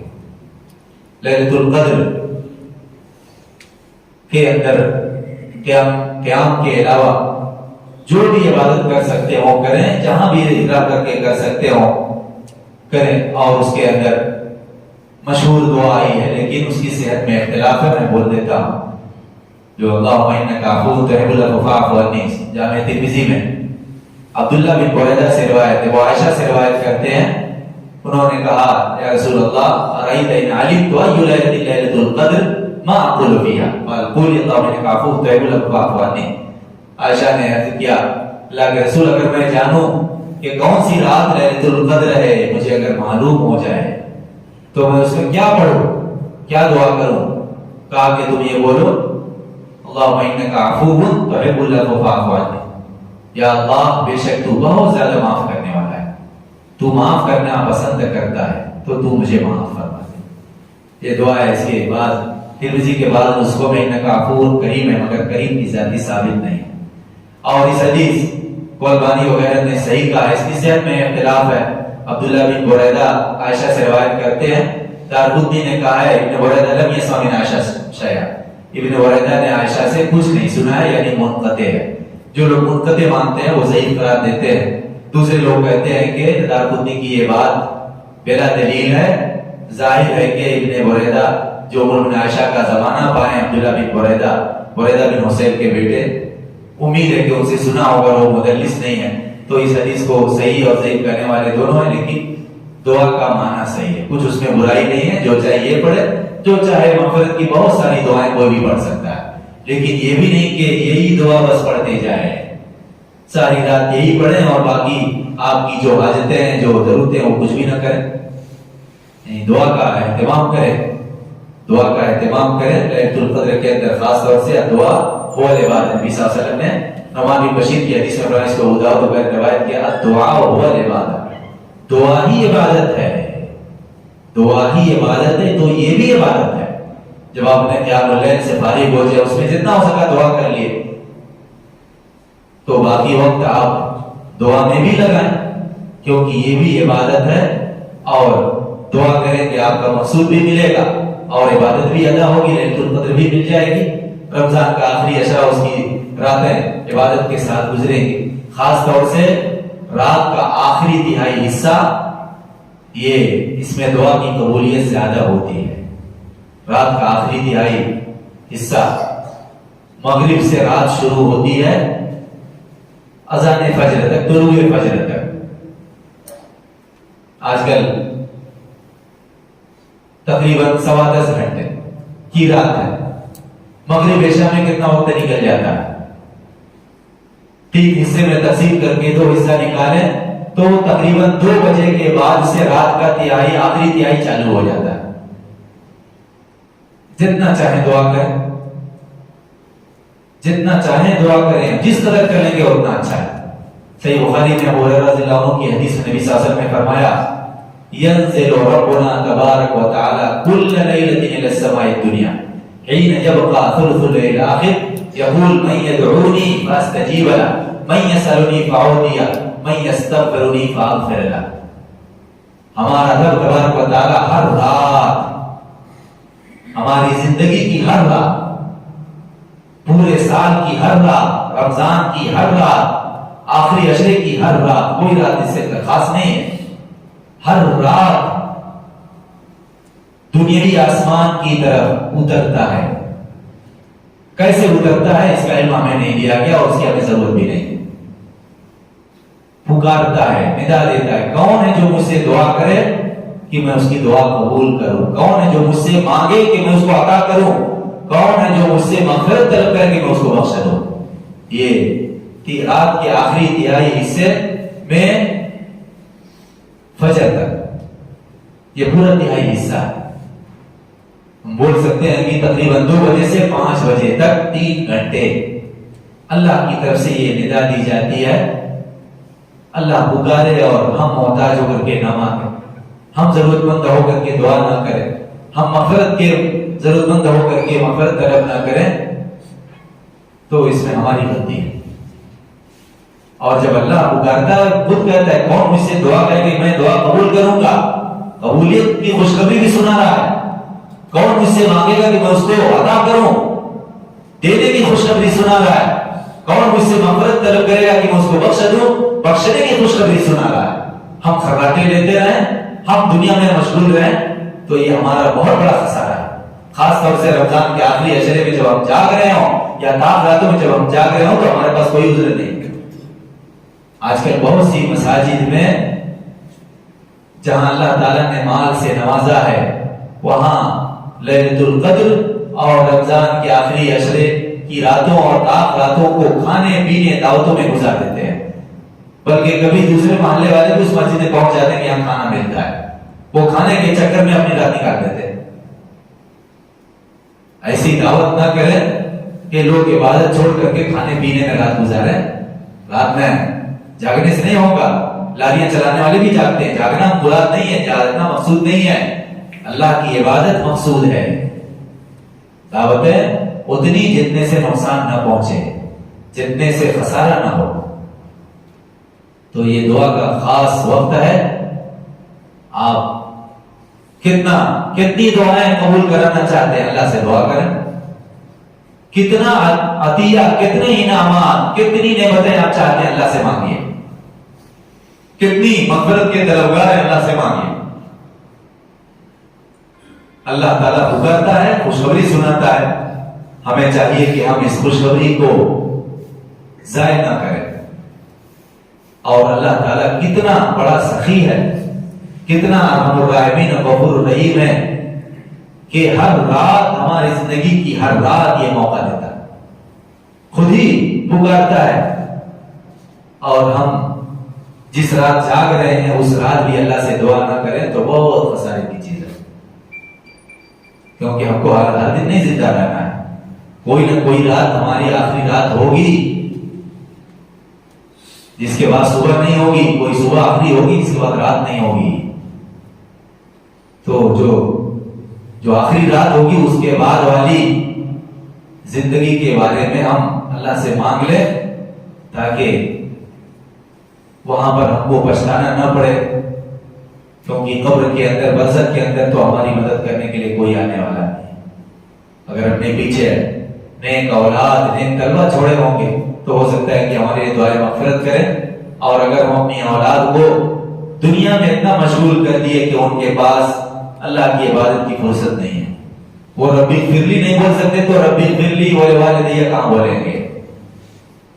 ان کو انجینئر بنا دیا، ڈاکٹر بنا دیا، نہ جانے کیا کیا بنا دیا، ان کے پاس کہاں فرصت ہے کہ لیلۃ القدر میں اٹھیں گے یا اپنے ماں باپ کے لیے مغفرت کی دعا کریں گے؟ مغفرت کی دعا تو وہ کرتا ہے جو مغفرت کو یاد کرتا ہے کہ مغفرت چاہیے۔ دعا کا اہتمام کریں، دعا کے ذریعے بھی آپ اپنے لیلۃ القدر کو، آخری عشرے کو مکمل کریں گے۔ یہ آخری عشرے کا اور خاص طور سے تاخ راتوں کا بہت عظیم عمل ہے۔ ہم اپنی ساری حاجتیں مانگیں اور 2 بار 4 بار بول کر کے نہیں، گھنٹوں بیٹھ کر کے دعا کریں، تو جتنا گڑ گڑائیں گے، جتنا آنسو بہائیں گے، جتنا طلب کریں گے، اللہ تعالیٰ دلوں پر باخبر ہے، آنسوؤں کو دیکھتا ہے، گڑ گڑاہٹ کو جانتا ہے، اور جب خوشخبری سنا رہے قبول کروں گا تو ضرور قبول کرے گا، بشرطے کہ آپ کے پاس دعا کو رد کرنے کی ایک کے اسباب نہ ہو۔ آپ گناہ کی دعا نہ کریں، حرام کی دعا نہ کریں، کسی معصوم، کسی بے گناہ کی ہلاکت کی دعا نہ کریں، صحیح دعا کریں، اچھی دعا کریں، اپنے بھائی کا بھلا چاہیں، آپ کے ساتھ جو برائی کرتے ہیں ان کا بھلا چاہیں، ان کی ہدایت کے لیے دعا کریں، ان کی اصلاح کے لیے دعا کریں۔ رمضان کے آخری عشرے کے اندر اور خاص طور سے رمضان ختم ہونے سے پہلے اس بات کا خصوصی خیال رکھیں اور لازم کر لیں کہ ہمیں ایسی مغفرت طلب کرنی ہے کہ ہماری مغفرت ہو جائے۔ ورنہ نبی صلی اللہ علیہ وسلم کی ملامت یا بد دعا ہم کو لگ جائے گی۔ جامع ترمذی میں دوسری کتابوں میں ابو ہریرہ کی حدیث میں نبی صلی اللہ علیہ وسلم نے فرمایا ہے رغم انف رجل ذکرت عنده فلم يصلي عليه ورغم انف رجل دخل عليه رمضان ثم انسلخ فلم يغفر له ورغم انف رجل ادرك عنده ابواب الكبر فلم يدخله الجنه قال عبد الرحمن واظن قال او احدهما۔ نبی صلی اللہ علیہ وسلم نے فرمایا اس آدمی کی ناک خاک آلود ہو یعنی مٹی میں لت پت ہو جائے جس کے پاس میرا ذکر ہو میرا نام لیا جائے تو میرے اوپر صلوات نہ پڑے صلی اللہ علیہ وسلم۔ ملامت کا حقدار نبی صلی اللہ علیہ وسلم سے سب سے زیادہ محبت کرتے ہیں اور نام آئے تو نبی صلی اللہ علیہ وسلم کے لیے دعا نہ کریں صلاۃ اور رحمت کی۔ نبی صلی اللہ علیہ وسلم نے کتنی تکلیفیں اٹھائی، کتنی مشقت اٹھائی، کتنی قربانیاں دی، اور نام آئے تو بھی کوئی پرواہ نہیں۔ کسی محبوب کا نام اپنے کسی خاص محبوب کا نام آ جائے تو چست ہو جائیں گے کہ ہاں فلاں کا ذکر ہو بہت خوش۔ تو نبی صلی اللہ علیہ وسلم نے کہا اس آدمی کی ناک خاک آلود ہو جس کے پاس میرا ذکر کیا جائے تو وہ میرے اوپر صلوات نہ پڑھے، اور اس آدمی کی ناک خاک آلود ہو جس کے اوپر رمضان داخل ہو پھر ختم ہو جائے مگر اس کی بخشش نہ ہو، یہ شاہد۔ اور اس آدمی کی ناک خاک آلود ہو جس کے پاس اس کے ماں باپ بڑھاپے کو پہنچ جائیں اور اسے جنت میں داخل نہ کریں، اسے جنت میں داخل نہ کریں یعنی ان کی خدمت کر کے جنت کا حقدار نہ بنے۔ تو رمضان داخل ہو ختم بھی ہو جائے 29 دن یا 30 دن 29 یا 30 دن جس میں آخری اشرا ہے، آخرات ہے، عبادت کا وقت ہے، توبہ استغفار کا وقت، پھر بھی مغفرت نہیں، کیا کر رہا ہے یار؟ یا مغفرت بھی طلب کر رہا ہے اور گناہ بھی کر رہا ہے۔ ایسے آدمی کی ناک خاک آلود ہونے کی بد دعا دی ہے نبی صلی اللہ علیہ وسلم نے۔ ناک خاک آلود ہو، ذلیل ہو جائے، رسوا ہو جائے، مٹی میں گرا دیا جائے، جیسے کسی کو دھکا دے دیا جائے، چلا جائے مٹی میں، منہ کے بل چل گر جائے اور اس کی ناک زمین سے لگ جائے۔ اتنا لمبا وقت ملنے کے بعد بھی اللہ سے مغفرت نہیں طلب کر رہا ہے، کیسا مومن ہے؟ کیسا آخرت پر ایمان رکھتا ہے؟ کیا اس کو جہنم کا کتنا خوف ہے؟ یہ حدیث ہمیں تنبیہ کرتی ہے کہ ہم کسی بھی حال میں رمضان ختم ہونے سے پہلے مغفرت کی اتنی دعا کریں کہ ہماری مغفرت ہو جائے، اور اللہ مغفرت طلب کرنے والے کی مغفرت کرتا ہے۔ آپ نے ابو ہریرہ کی حدیث میں سنا کہ کون ہے جو مجھ سے مغفرت طلب کرے میں اس کو بخش دوں، اور صغائر کے ساتھ کبائر کی بخشش۔ رمضان کا صوم رکھے، صغائر معاف، رمضان میں قیام کیے، صغائر معاف ہو گئے، لیلۃ القدر میں قیام کیے، صغائر معاف ہو گئے۔ جو کبائر ہیں ان کی بخشش کے معصوم بن جائیں۔ رمضان کا مہینہ گزرے تو ہم معصوم رہیں، اس کے لیے دو چیزوں کی ضرورت ہے، گناہوں سے سلامتی کی، اپنے آپ کو گناہ سے بچا کے رکھے، اپنی زبان کی حفاظت کریں، اپنے اعضاء و جوارح کی حفاظت کریں، نہ گھر کے اندر گناہ کریں نہ گھر کے باہر گناہ کریں، جو ہوا ہے اس پر اللہ سے سچی توبہ کریں۔ یہ نہیں کہ توبہ بھی کر رہے ہیں، مغفرت بھی طلب کر رہے ہیں، گناہ بھی کر رہے ہیں۔ کون کو بہت سے ایسے گناہ ہیں جن کو کرنے والے اللہ سے توبہ بھی کرتے ہیں اور گناہ بھی نہیں چھوڑتے۔ داڑھی کاٹنے والے، نبی صاحب کا حکم ہے داڑیاں زیادہ کرو، توبہ بھی کر رہے ہیں، داڑھی بھی کاٹ رہے ہیں۔ رمضان کا آخری عشرہ ختم ہوا، عید میں دیکھ لیجئے کتنی بڑی داڑھی ہے، اور ہو سکتا ہے توبہ کر لیے ہوں تو چھوڑ دیں گے، لیکن ہر رمضان میں وہی حال، رشتے داریاں کاٹے ہوئے ہیں، توبہ کر رہے ہیں، رشتے داری کاٹنا حرام ہے، گناہ کبیرہ ہے۔ نبی صلی اللہ علیہ وسلم کی حدیث ہے لا يدخل الجنة قاطع رحم، کسی خاندانی رشتے داری کا کاٹنے والا جنت میں داخل نہیں ہوگا۔ مسلم کی حدیث ہے، اس گناہ سے نکلے، اپنی نیت پاک کریں، ہم کو رشتہ جوڑنا ہے، غلطی ہوگی تو اس کی طرف سے ہوگی، ہماری طرف سے نہیں۔ کالا خضاب، کالے رنگ سے بالوں کو رنگنا حرام ہے۔ توبہ کریں تو اس رنگ کے قریب نہیں جائیں کہ عید میں بھی کالا رنگ لگا کے پہنچ جائے۔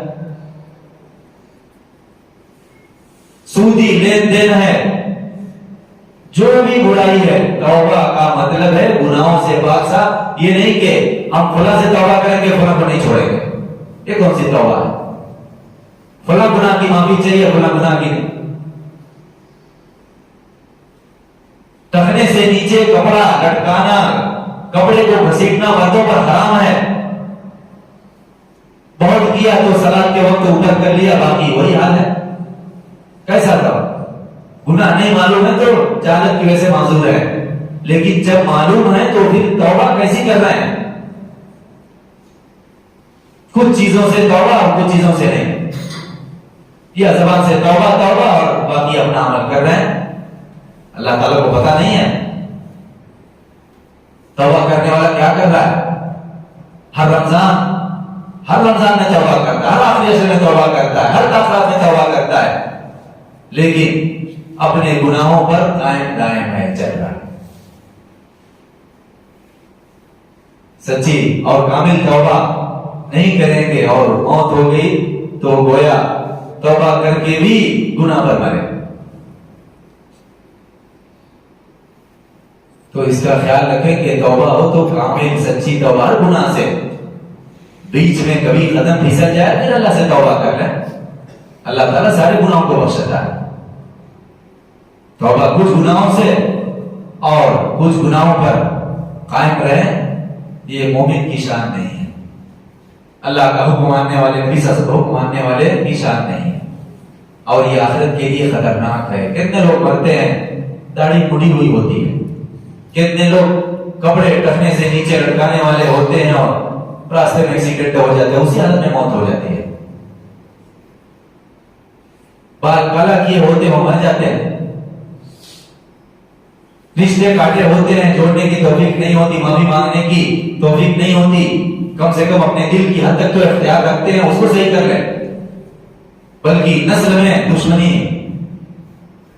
چلتی ہے، باپ کے ساتھ دشمنی تھی، یا باپ دشمن تھے تو بیٹا بھی دشمن، پوتا بھی دشمن، باپ کیس لڑے بیٹا کیس لڑا ہے، پوتا بھی کیس لڑے گا۔ سچی توبہ کریں تاکہ رمضان گزرے تو کامل مغفرت ہو اور ہم مغفور ہوں، معصوم ہوں، ہماری عید واقعی گناہوں سے باقی کی حالت میں عید ہو، واقعی خوشی کا دن ہو، مسرت حقیقی مسرت دل میں ہو، ایمان کی حلاوت پائے کہ ہم اللہ سے بہت توبہ کیے، اللہ سے مغفرت طلب کیے اور ہم اپنے علم کی حد تک گناہوں سے پاک ہیں، اور معلوم ہوگا تو بلا تاخیر توبہ کریں۔ اللہ تعالیٰ تواب ہے، بہت توبہ قبول کرنے والا ہے۔ توبہ کرنے والے اس بات کا خاص خیال رکھیں۔ اور صحیح مسلم میں ابو موسیٰ اشعری رضی اللہ عنہ کی حدیث میں نبی صلی اللہ علیہ وسلم نے فرمایا ان اللہ عز وجل یبسط یدہ باللیل لیتوب مسیء النہار ویبسط یدہ بالنہار لیتوب مسیء اللیل حتی تطلع الشمس من مغربها۔ بے شک اللہ عز وجل اپنا ہاتھ پھیلاتا ہے رات میں تاکہ دن کا گناہگار توبہ کر لے، اور دن میں اپنا ہاتھ پھیلاتا ہے تاکہ رات کا گناہگار توبہ کر لے، یہاں تک کہ سورج اپنے مغرب سے نکلے گا۔ قیامت کے قریب تک اللہ ہر رات توبہ کرنے والوں گناہگاروں کی توبہ کا انتظار کرتا ہے، اپنا ہاتھ پھیلا دیتا ہے، آ جاؤ توبہ کر لو، رات میں بھی دن میں بھی۔ اور اس میں اشارہ ہے کہ توبہ جلدی ہونی چاہیے، رات میں کر لیا تو دن میں توبہ کر لو، کم سے کم تاخیر ہو تو فوراً ہونی چاہیے توبہ، لیکن تاخیر ہو تو اگلے دن کر لو۔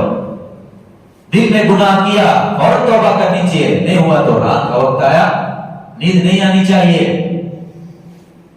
گناہ کے ساتھ اللہ کے عذاب کے حقدار بننے کے ساتھ نیند نہیں آنی چاہیے۔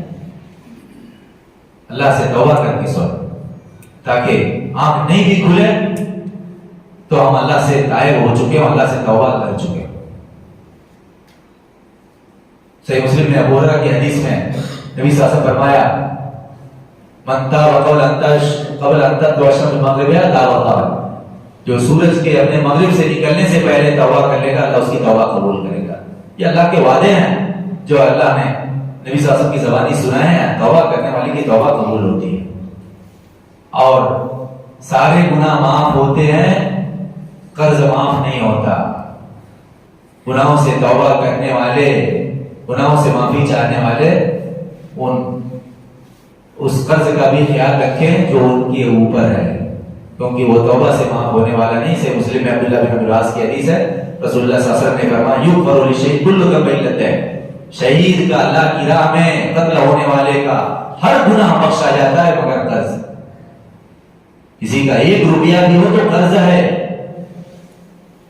1 پیسہ بھی ہو تو قرض ہے، اس کو آپ، وہ گناہ نہیں ہے مگر گناہ سے بڑھ کے ہے کہ معاف، توبہ کرنے سے بھی معاف نہیں ہوتا۔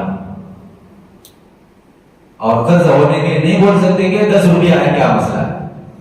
1 روپیہ بھی اگر قرض ہے تو وہ قرض ہے اور اس کی وجہ سے ہم پھنس سکتے ہیں۔ سب معاف کرا لیے مگر 1 روپیے کی وجہ سے پھنس گئے، 10 روپے کی وجہ سے پھنس گئے۔ آخری اشرے کے اندر آپ اس کا بھی خیال رکھیں، اگر طاقت ہے تو آپ قرض سے بری ہونے کی کوشش کریں یا کم سے کم معاف کرا لیں۔ بولیں فلاں آپ نے مجھے قرض دیا، احسان کیا، میں چاہتا ہوں ادا کروں لیکن میں ادا نہیں کر سکتا۔ رمضان سخاوت کا موسم ہو سکتا ہے کہ معاف کر، لیکن کچھ ایسے بھی ہوشیار ہوتے ہیں کہ اگر قرض دینے والا بھی کہتا ہے کہ مجبوری تو معاف کر دیتا ہوں، کہتا ہے نہیں میں ادا کروں۔ اتنی شان والے ہوتے ہیں، معافی مل رہی ہے پھر بھی تیار نہیں ہوتے ہیں۔ اور کبھی ایسی حالت بھی آتی ہے کہ صبر آخرت پر قرض کی ادائیگی کے بغیر روانہ ہو جاتے ہیں۔ نیک اولاد ہوتی ہے تو ڈھونڈ کر کے ادا کرتی ہے، نہیں تو جائیداد لینے والے بہت ہوتے ہیں، قرض ڈھونڈ کر کے ادا کرنے والے بہت کم ہوتے ہیں۔ ایسے بھی ہوتے ہیں کہتے ہیں ہمارے باپ نے لیا تھا ان سے لے لینا، ہم نے دے دے۔ میرا زندگی بھر ماں باپ کے ساتھ احسان نہیں کرتے، بھاگتے ہیں، باپ کی شکایت کرتے ایسا کیا ویسا کیا۔ اللہ نے قرآن میں وبالوالدین احسانا کے ذریعے حکم دیا، وہ شریعت کا یہ حکم نہیں سجائی دیتا ہم کو، مگر باپ کی روح قبضہ ہونے کے بعد باپ کی جائیداد کے لیے کھڑے ہوتے ہیں۔ شریعت میں ہمارا حصہ ہے، شریعت کی روح سے ہمارا حصہ بنتا ہے۔ وبالوالدین احسانا والی شریعت نہیں چاہیے تھی، باپ مر گیا تو اس کی جائیداد میں پورا حساب کر کے چاہیے۔ اللہ نے ہم کو حق دیا ہے۔ اللہ کی ایک بات بڑی اچھی ہے، جو اچھا لگے وہ لے لو اور جو اچھا نہ لگے چھوڑ دو۔ یہی ہمارے ایمان اور ہمارے اسلام کی حالت ہے۔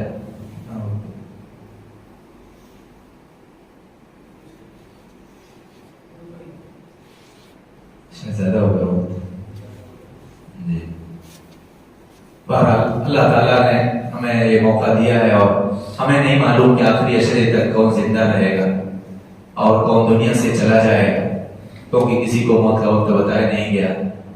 بہرحال اللہ تعالیٰ سے اسی بات کی دعا ہے کہ وہ ہمیں ہر وقت اللہ کی اطاعت کرنے، اللہ کو راضی کرنے کی توفیق دے، ہمارے گناہوں کو بخش دے اور ہمیں اتنی مہلت دے کہ ہم آخری عشرہ پائیں، بار بار رمضان پائیں، بار بار آخری عشرہ پائیں اور ہم اس میں اللہ کو راضی کرنے کے لیے اللہ کی عبادت کریں، اللہ سے توبہ استغفار کریں۔ اللہ تعالیٰ ہمیں لیلۃ القدر کا سنہری موقع عطا کرے، ہمیں اس چھوٹی زندگی میں زیادہ لمبی عمر والوں کی عبادت کے برابر عبادت کرنے اور ان کے مرتبے سے اونچا بننے کی توفیق دے۔ اللہ تعالیٰ اپنے فضل سے ہمیں ایمان اور اسلام پر رکھے اور صالح پر رکھے اور ہمیں اپنے فضل کے ساتھ اس دنیا سے لے جائے، مغفرت کے ساتھ اس دنیا سے لے جائے اور آخرت میں بھی ہمارے اوپر اپنا فضل نازل کرے، ہماری بخشش فرمائے۔ اللہ تعالیٰ ہمیں دین سے تعلق رکھنے والا، اللہ سے محبت کرنے والا، رسول سے محبت کرنے والا، دین سے محبت کرنے والا بنائے اور ہم سے دین کی چھوٹی بڑی خدمت دے اور ہمیں نیک عمل کی توفیق دے، دوسروں کا خیر پر تعاون کرنے کی توفیق دے اور ہمیں اسلام کو پھیلانے والوں میں سے اور اسلام کو سکھانے والوں میں سے بنائے۔ اللہ تعالیٰ ہماری بخشش فرمائے، اللہ تعالیٰ ہماری بار بار بخشش فرمائے، ہمیں نیک بنائے، ہمارے گھر والوں کو نیک بنائے اور ہمیں معلم خیر بنائے. آمین وآخر دعوانا الحمدللہ رب العالمین.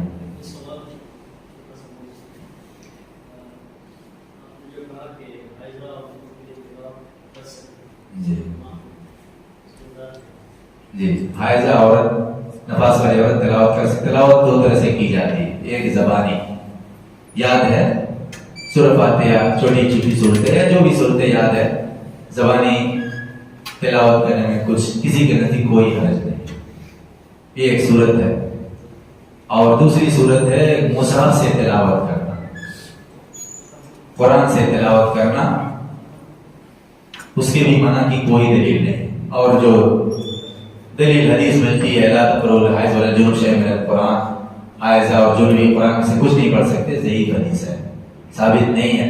حائضہ اور نفاس والی عورت اگر مصحف کو نہیں چھونا چاہے, بچنا چاہیے تو آسان ہے, کوئی مشکل نہیں. ہاتھ میں دستانہ پہن کر کے وہ پڑھ سکتی ہے, یا قرآن کو سائڈ سے پکڑے, قرآنی آیتوں کو ہاتھ نہ لگائے, سائڈ سے جہاں سفید ہوتا ہے وائٹ ہوتا ہے سائڈ سے پکڑے, یا ہاتھ میں پین یا کوئی لکڑی کوئی چیز لے کر کے وہ آیتوں پر رکھ کر کے پڑھ سکتی ہے, کچھ حرج نہیں اس میں.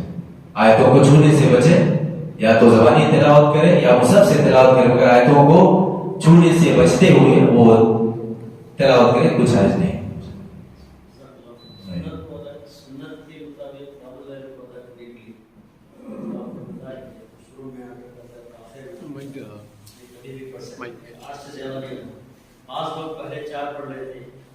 گنجائش 8 مکمل کرنا چاہیے, 11 مکمل کرنا چاہیے فجر سے پہلے, کبھی بھی کر سکتے ہیں. آسانی نبی صلی اللہ علیہ وسلم کی سیرت کے اندر یہ بات ثابت ہے کئی حدیثوں میں. اٹھتے تھے 2 رکعت پڑھ لیتے, پھر سو جاتے, پھر اٹھتے پڑھتے, ساری رات وہ عبادت کرتے تھے. یہ بھی کر سکتے, کوئی حرج نہیں ہے. 4 پڑھ کے چلے جائیں, بعد میں 4 مکمل کر لیں, یا جتنی چاہیں پڑھ لیں, کچھ بچی رہے آخر میں پڑھ لیں, کوئی حرج نہیں. انشاءاللہ کچھ حد کی ہے.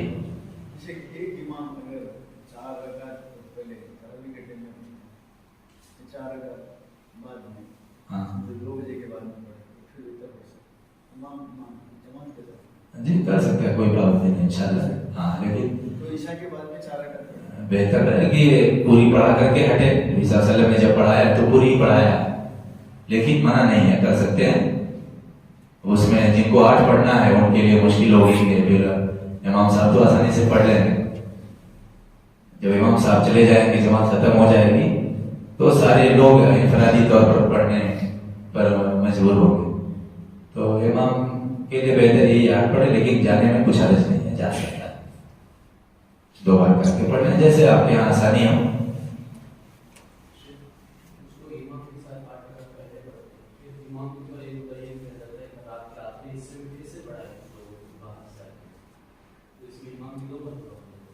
جی گرچہ صحابی کے عمل سے لگتا ہے, طلق بن علی رضی اللہ عنہ کئی مہمان تھے, ان لوگوں کو قیام اللیل پڑھائے, ابو داؤد میں ہے.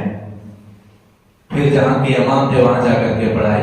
کوئی گزر کے طور پر تصوبی تھا, معاذ بن جبل بھی نبی صلی اللہ علیہ وسلم کے پیچھے عشاء پڑھ کے جا کے اپنی قوم بنو سلمہ کی مسجد میں عشاء میں امامت کرتے تھے, وہ کی نفل ہوتی تھی. امام کی ضرورت ہے لیکن اس کو عادت نہ بنائیں. اور نبی صلی اللہ علیہ وسلم کے بارے میں یہی ہے کہ رمضان میں 11 پر اضافہ نہیں کرتے تھے. پھر امام سے مطالبہ کہ اس میں بھی پڑھاؤ اس میں بھی پڑھاؤ, اچھا نہیں ہے. امام بیچارہ کبھی اپنے مقتدیوں سے ڈرتا ہے یا ان کا خیال رکھتا ہے تو بولتا نہیں ہے, اور میں کون حدیث چاہتا ہے کہ 2 بار جام کرے, ایک ہی بار میں کام ہو جاتا ہے. ایسا مطالبہ نہیں کرے اس سے, یہ سنت کے خلاف بات ہوگی. دوسرے لوگ بھی آگے بڑھے, چھوٹی چھوٹی صورتوں کے ذریعے کریں, انفرادی طور پر, لیکن امام کو اس کا پابند نہ بنائیں. 2 امام کو نہیں بلاتے کہ ڈبل خرچہ ہوگا, نہیں. 2 جماعت چاہیے, پورا پڑھانا ہے تو 2 امام بھی رکھیں, خرچہ کریں, اللہ تعالیٰ اس کا اجر دے گا آخرت میں. اللہ کے کوئی خیر ضائع ہونے والا نہیں ہے. گاؤں کے اندر ہوں تو مفت میں پڑھانے والے امام کو بلائیے, انشاءاللہ آئیں گے. آپ دینی تعلیم کو عام کریں, یا اپنی مسجد کو مدرسہ بنائیں, حفاظ تیار کریں. زیادہ لوگ رہیں گے تو اپنی رغبت سے آگے پڑھائیں گے. آپ کو باہر سے امام اور اس پر خرچہ کرنے کی ضرورت نہیں ہوگی. لیکن اسکول تو آباد رہے اور مدرسہ لاپتہ رہے تو پھر مسئلہ آئے گا.